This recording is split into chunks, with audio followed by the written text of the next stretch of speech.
गेल्या अनेक दिवसांपासून इगतपुरी तालुक्यामध्ये पावसाने हाहाकार माजवला आहे आणि यामुळे अक्षरशः इगतपुरी तालुकाच नाही तर संपूर्ण परिसरातील पूर्व भाग असेल, पश्चिम भाग असेल, या भागामध्ये जी भात शेती केली जाते ती भात शेती तुम्ही या ठिकाणी पाहू शकता।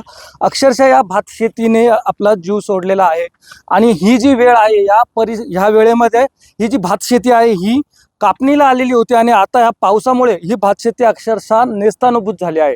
त्यामुळे शेतकरी हवालदिल झाला आहे। मोठ्या प्रमाणामध्ये शेतकऱ्यांचा एकरो शेतीचं नुकसान झालेलं आहे। एक एक शेतकऱ्याचं जवळपास 5 ते 10 एकरपर्यंत शेतीचं नुकसान झालेलं आहे आणि त्यामुळे हातातोंडाशी आलेला जो घास आहे तो अक्षरशः मातीमोल झाला आहे।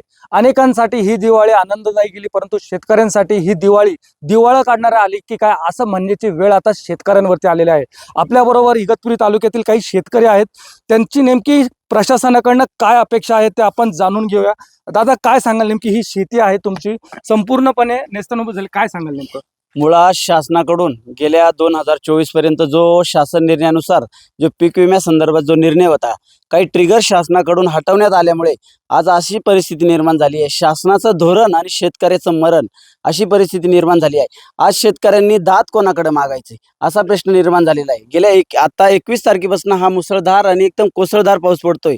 आज तालुक्यातली परिस्थिती बघता फार म्हणजे दयनीय परिस्थिती आहे। आज दिवाळीसारखा दिवस इतके म्हणजे शेतकऱ्यांच्या दारात एक तर अंधाराचाच प्रकार हा घडलेला आहे आणि वास्तविक भात पिकासाठी गेले 5-7 महिन्यापासून शेतकरी हा मेहनतीवर आणि मशागतीवर मेहनत केलेली होती।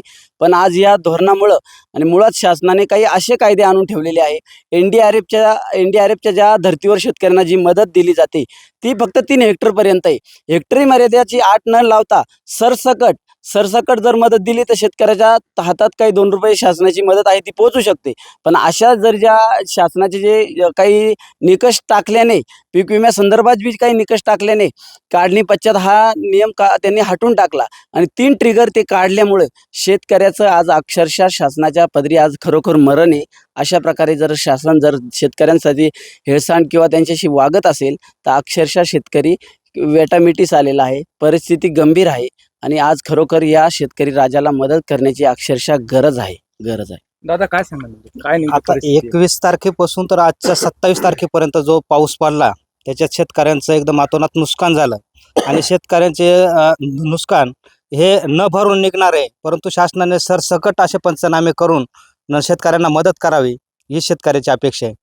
एकंदरीत जर बघितलं तर ह्या तालुक्याचे मतदारसंघाचे आमदार असतील, खासदार असतील, हे देखील शेतकरी आहेत आणि त्यामुळे शेतकरी म्हणून तुम्ही लोकप्रतिनिधी आहात आणि शेतकऱ्यांसाठी काहीतरी विचार करावा आणि शेतकऱ्यांचा जो प्रश्न आहे तो प्रशासनासमोर योग्य पद्धतीने मांडून शेतकऱ्यांना कशा पद्धतीने भरघोस मदत मिळवून देता येईल यासाठी लोकप्रतिनिधींनी देखील मदत करणं आणि आव्हान करणं प्रशासनाला गरजेचं आहे।